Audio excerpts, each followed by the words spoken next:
aveugle, c'est le bois. Ouais, ouais. Bisous. Ciao, ciao.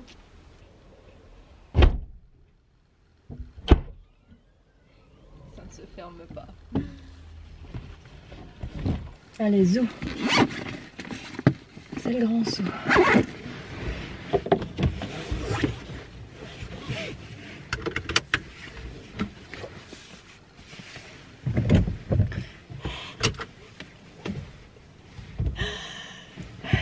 Avec les clés, ça serait mieux.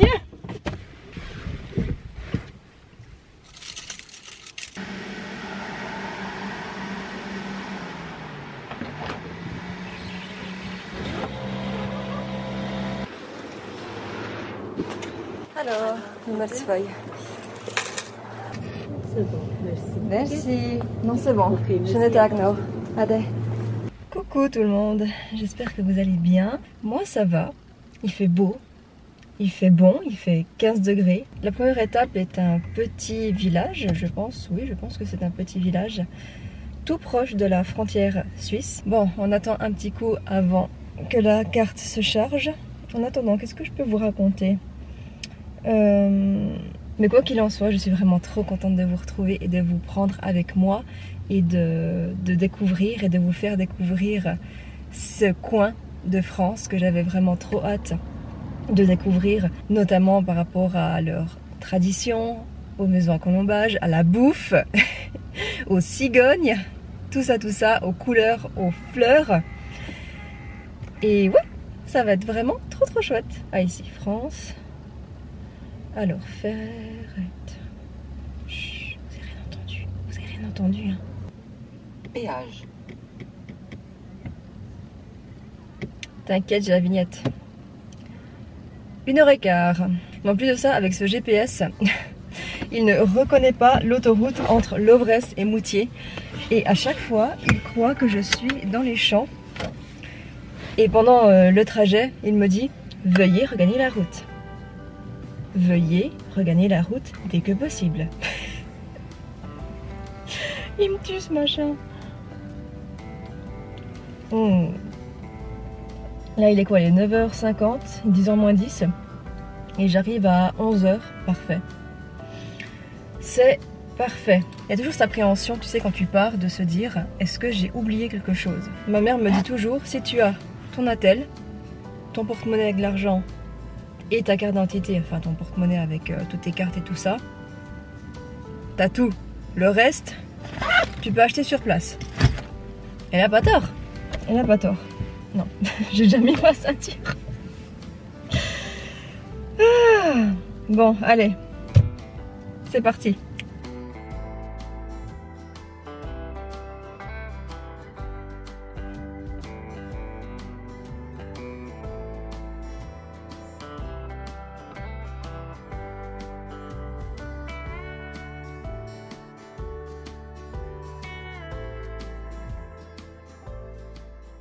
Je suis bien arrivée à Ferrette. Je sais pas du tout si c'est connu ou pas, mais en tout cas ça m'a été recommandé. Bon, allez, je vous embarque.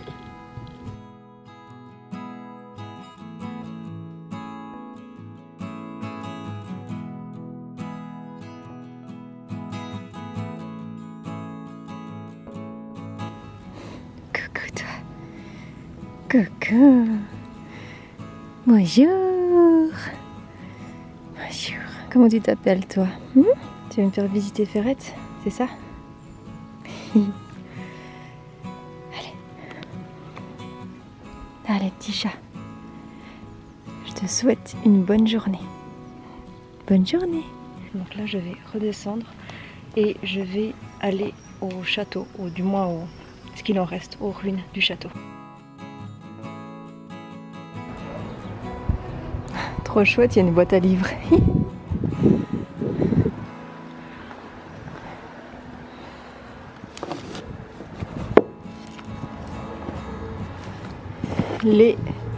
Les noisettes sauvages. Oh, c'est que des vieux livres en général. Une petite maison dans la prairie.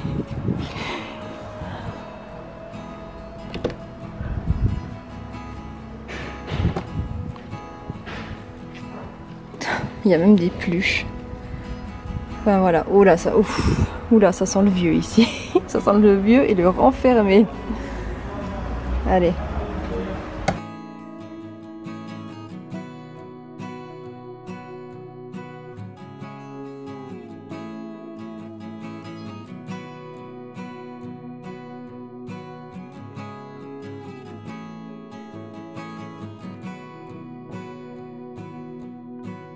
Franchement, j'adore cette entrée.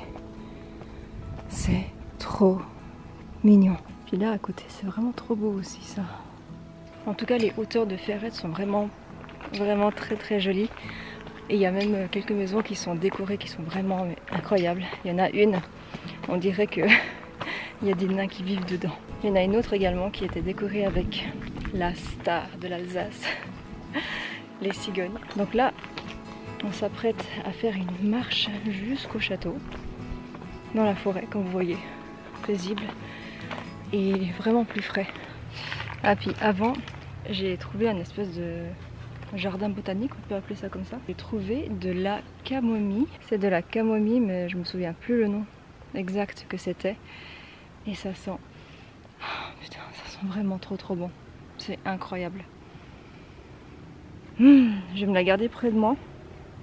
Comme ça, je peux me remémorer la saveur, même un petit peu plus tard. Bon bah là, on y est. On arrive au château de Ferrette. Je vous embarque. Ouais, bah comme c'était noté, c'est vraiment des ruines en fait.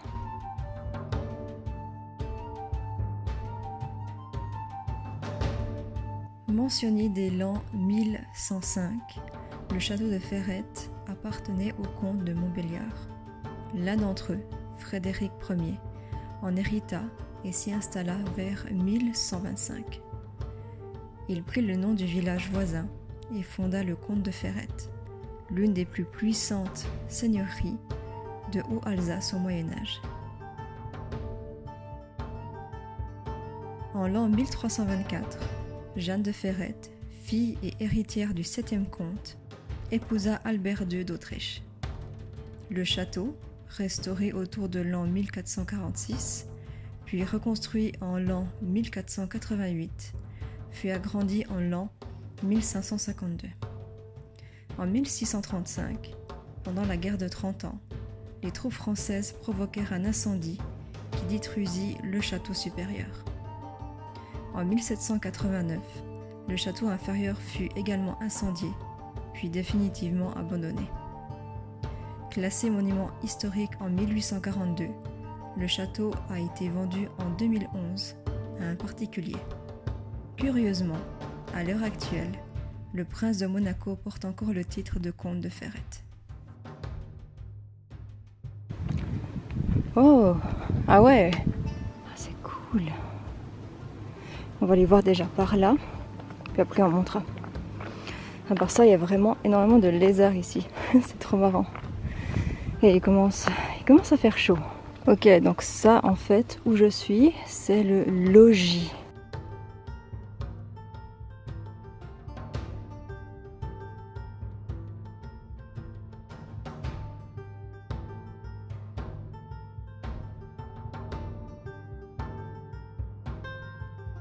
Il doit y avoir une autre entrée par ici. Ah non, pas du tout. Voilà, ça doit être une autre cour. Mais on ne va pas s'y attarder. On va plutôt aller s'attarder à la vue. Oula, je suis sûre qu'elle a l'air incroyable. Ouh, yes. Pas mal. Bon, retournons sur nos pas. Parce que là, ici, ça a l'air vraiment sympa. On arrive au donjon. Donjon du XIIe siècle.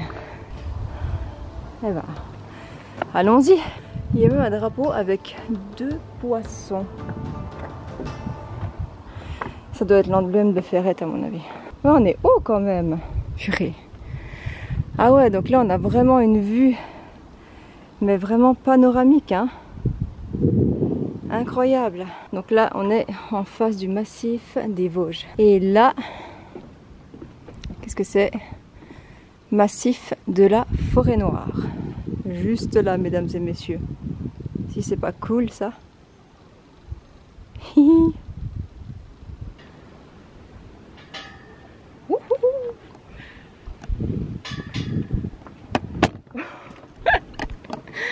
Bref, bon. Qu'est-ce qu'on fait maintenant? Là, il est quelle heure? Il est 12h45. Je commence à avoir faim quand même. Au château de Ferrette, il y a plein de petites places où tu peux pique-niquer, où il y a des tables de pique-nique. Et en fait, j'aurais dû prendre du coup avec moi à manger. Mais j'ai pas pensé. Je me suis dit que non, il n'y aurait pas de ça. Ce que je vais faire, c'est que je vais redescendre dans la voiture, prendre mon pique-nique. Manger dans cet endroit, c'est quand même chouette. Surtout que c'est un vieux château, quoi. Donc de dîner dans un endroit comme ça, avec plein d'histoires, même si c'est en ruine, c'est quand même plus cool.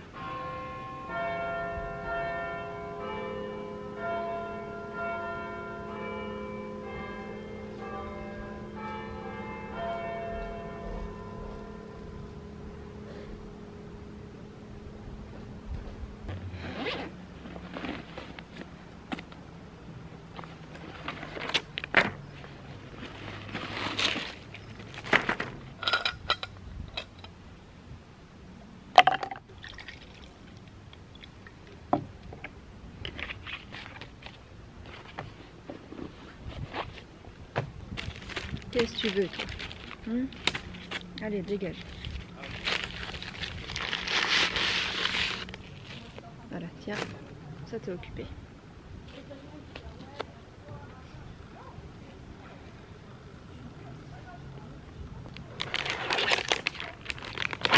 Bah ouais, c'est ça qui t'intéresse, toi.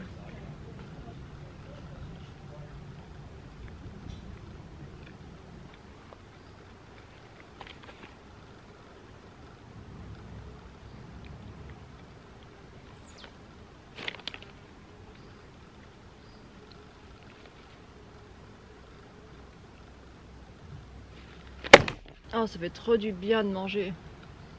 Il y a une chose qui a changé depuis la dernière fois qu'on s'est parlé, enfin depuis l'année passée, c'est que j'ai arrêté d'être végétarienne.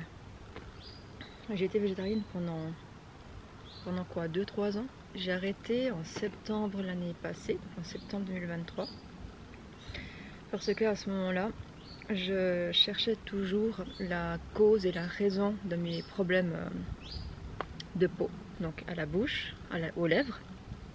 On commençait à peu près en même temps que je suis devenue végétarienne. Peut-être que ça n'a rien à voir, mais étant donné que je ne voulais écarter aucune piste, du coup j'ai arrêté d'être végétarienne et j'ai recommencé à manger de la viande. Je vois une naturopathe depuis le mois de septembre également de l'année passée, donc ça fait quasiment une année que je la vois. Et elle est aussi diététicienne, notamment elle est experte en chrononutrition. En fait, je suis allée chez elle parce que elle travaille avec des poudres de champignons pour refaire toute la flore intestinale. Ça fait depuis une année que je prends ces poudres de champignons et on a revu toute mon alimentation. Bon, maintenant actuellement, je fais un mix entre ça et entre ce que j'ai lu moi dans les livres. Et franchement, c'est une alimentation qui me convient en ce moment et je suis vraiment contente parce que c'est une alimentation qui me permet d'avoir aucune frustration. J'avais quand même envie de vous faire, de vous mettre au courant par rapport à ça, étant donné que vous me voyez à l'époque souvent manger des plats sans viande, pas que du coup vous vous posez la question mais maintenant elle remange de la viande. Voilà, j'ai juste envie de vous faire un petit speech par rapport à ça.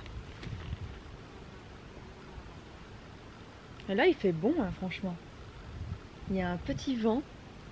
Je suis sous un arbre, il y a quand même du soleil, hein. C'est nuageux mais très ensoleillé. Avant, en revenant ici, au lieu de passer par les rues de la ville, enfin du village plutôt, je suis passée dans la forêt en me disant ah c'est un raccourci. Je sais pas si c'est un raccourci mais en tout cas c'était un peu dur hein, pour le cardio pour moi personnellement. Ah et c'est calme ici.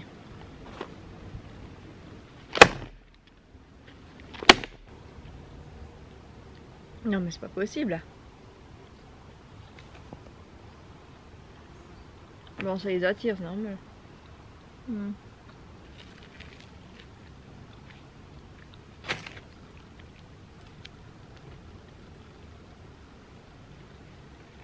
Bon, moi je termine de manger. Et après, on va aller dans un lieu enchanté.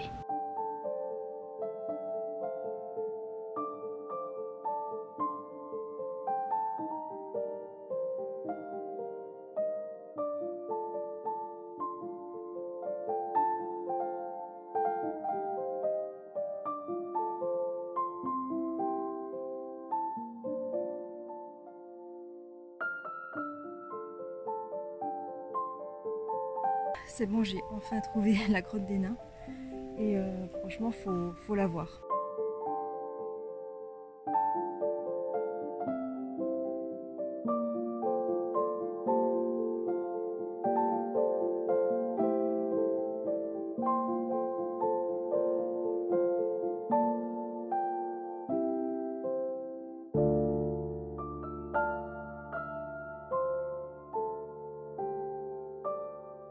Et sincèrement, je m'attendais à une grotte plus grande parce que, comme vous voyez, c'est vraiment une entrée, 2 allées mais qui mènent un petit peu à rien et c'est vraiment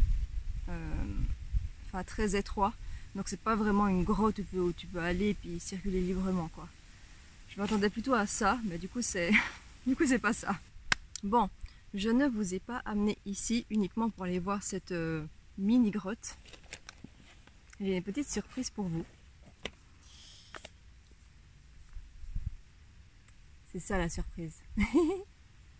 J'ai récemment du coup acheté ce livre de contes d'Alsace, les plus beaux contes d'Alsace d'ailleurs. J'ai redécouvert les contes il n'y a pas si longtemps parce que je me souviens que étant enfant, dès que la maîtresse lisait un conte, j'étais genre comme ça. Je buvais ses paroles tellement j'étais aspirée dans l'histoire fantastique avec des histoires de dragons, de fées, de sorcières. J'ai pas l'occasion d'aller écouter une conteuse de contes, alors que j'adore ça. Donc je me suis dit que j'allais moi-même, du coup, vous faire plaisir et me faire plaisir à petite Camille, et lire un conte. Et justement, il y a un conte par rapport à cette grotte. Les petits nains de la montagne. Il y a cette image et la dernière image, c'est celle-là. J'espère que ça va vous plaire en tout cas, parce que moi je me réjouis trop de vous conter un conte. C'est la première fois que je conte un conte, donc que je conte un conte. Ouais, que je conte un conte. Allez, on se lance dans le conte. Les petits nains de la montagne. On peut encore aujourd'hui se promener non loin de Bouxwiller et du château de Ferrette, dans un endroit qu'on appelle la Gorge aux Loups. C'est là que se trouve la grotte des nains. Ici, précisément, habitant jadis un petit peuple gai et serviable. Ils étaient tous, et depuis la nuit des temps, jeunes, agiles, habiles, gracieux, et leurs yeux très doux brillaient d'un éclat tout particulier. Au fond de la grotte, chaque couple avait sa chambre, taillée dans le roc. Elles offraient tout le confort qu'on pouvait souhaiter à l'époque. Et on y rangeait les nombreux outils de travail en argent. Minuscules haches, ciseaux et fossiles lilliputiennes. Les nains de la montagne vivaient alors en bonne intelligence avec les hommes du voisinage. Comme ils avaient bon cœur, ils avaient pris l'habitude de donner un coup de main à ces 2 grands nigauds d'humains dès qu'ils en avaient besoin. C'est-à-dire, il faut bien l'avouer, quotidiennement. Ainsi, au champ, un herd mâle s'installait souvent dans l'oreille du cheval et du bœuf qui tirait l'attelage, pour le guider et rendre la tâche du paysan plus aisée. Au moment des moissons, les petites mains ramassaient les grains tombés des gerbes, ou on se mettait à plusieurs pour lier celles-ci avec des grâces d'agrobates. Dans les maisons, les petites bonnes femmes s'affairaient aussi, et avec autant d'ardeur. Elles rectifiaient l'assoiffement des plats, recousaient les boutons, ôtaient la poussière, surveillaient les enfants, qu'elles aimaient beaucoup. Bref, la vie des villageois était grandement félicitée facilitée par ses charmants compagnons, et on les récompensait toujours avec des friandises, une fiole de bon vin, des chutes de cuir ou de tissu, avec lesquelles les petits tailleurs cousaient les habits de la communauté. Ces vêtements étaient d'ailleurs très particuliers. Été comme hiver, le bas des costumes traînait par terre, si bien qu'ils cachaient toujours les pieds de ceux qui les portaient. Personne, chez les humains, n'avait jamais remarqué ce détail, ou personne, du moins, n'y avait jamais accordé la moindre importance. Jusqu'à ce que 3 jeunes filles, Hilda, Marie-Aquelle et Liselle, s'en intriguent un jour. Elles s'étaient réunies pour coudre, ensemble, les pièces de leur trousseau en vue de leur prochain mariage. Il fallait en effet à l'époque se constituer une importante provision de linge de maison. « Avez-vous remarqué, dit Liselle à ses 2 amies, que les nains, quand ils ont terminé leur tâche, défroissent et lissent toujours bien le bas de leurs pantalons pour qu'ils touchent le sol, et que leurs épouses font de même avec leurs longues jupes. » Marie-Aquelle et Hilda convinrent que c'était bien étrange. On y songea un moment, puis on se remit à la tâche. Chacune à son tour exposa les grands mérites de son fiancé. Puis, on se plaignit des parents, toujours si exigeants. Bref, on parla d'autre chose. Mais à partir de ce jour-là, par jeu, les jeunes filles se mirent à chercher la cause de cette bizarre manie des nains de la montagne. Ils considèrent peut-être que montrer ses chevilles est le comble de l'indécence, proposa Hilda, alors qu'elles étaient toutes 3 réunies au lavoir.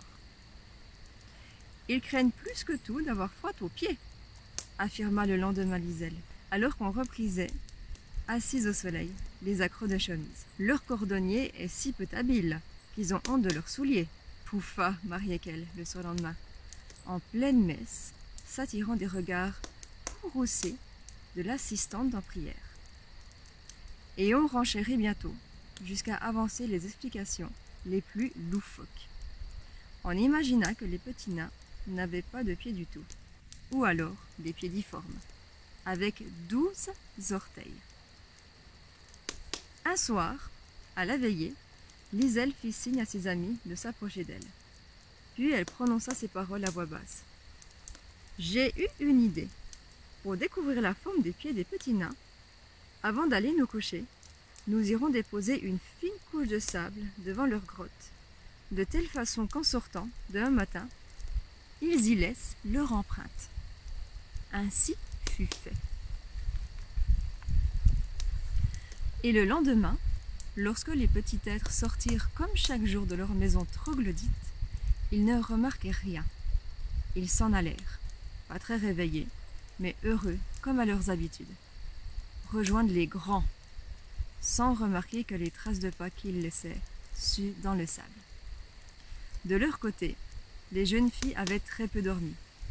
Elles s'étaient cachées, dès l'aube, dans les taillis près de la grotte, pour découvrir le plus vite possible le résultat de leur stratagème.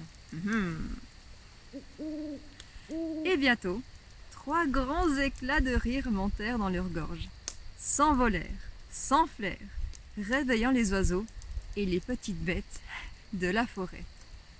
Elles dévalèrent le sentier à toutes jambes et en se tenant les côtes. Ils ont des pattes de chèvre. Ils ont des pattes de chèvre. Voilà leur secret. Des pattes de chèvre. Comme c'est trop drôle. S'exclamèrent toujours hilars en atteignant les premières maisons du bourg. De porte en porte, la nouvelle se répandit comme une traînée de poudre. Et partout, la chose sembla si incongrue que chacun, sans malice particulière, s'esclaffa à son tour en l'apprenant. Hélas, les petits nains de la montagne ne trouvèrent pas ça drôle. Vexés, peinés, très fâchés que les humains aient découvert ce qu'ils considéraient comme un secret honteux, ils se rassemblèrent dignement sur la place du village et prirent en silence le chemin de la forêt. Ils rentrèrent dans leur grotte et jamais, plus jamais, n'en sortirent pour aider les hommes dans leurs tâches quotidiennes.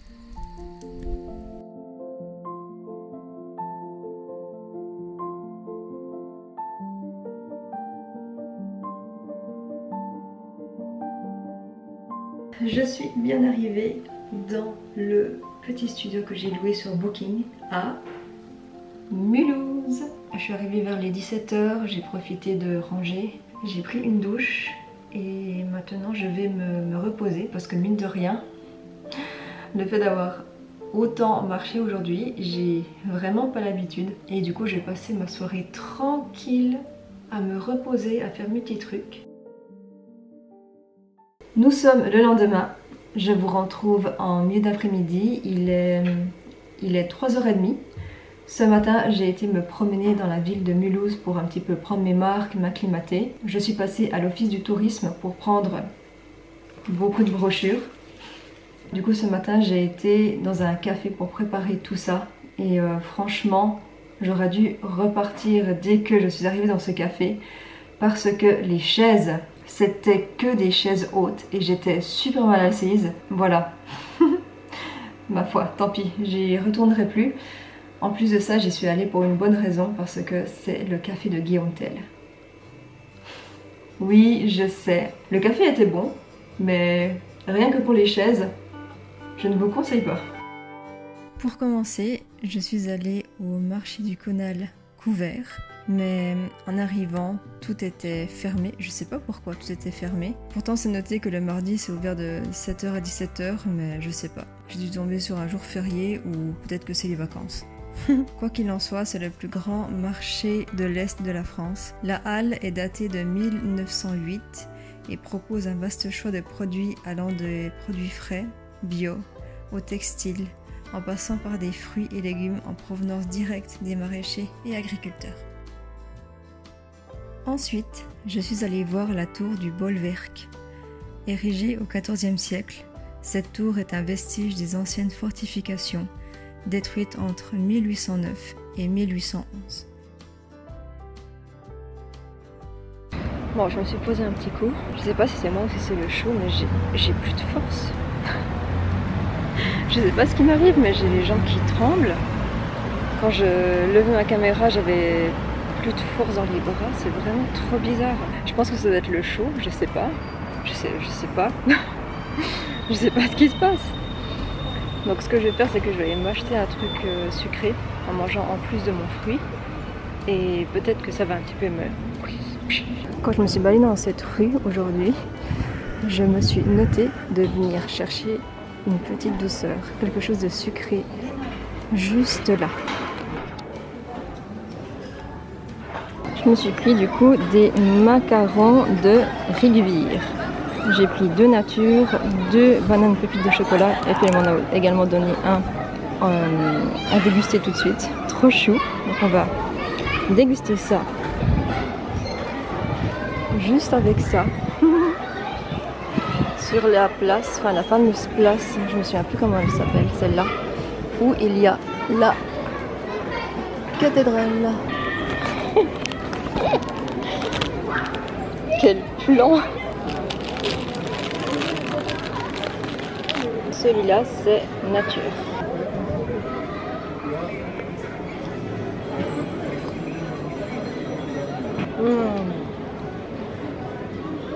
C'est droit ce qu'il me fallait. Et celui-là, c'est banane pépite de chocolat.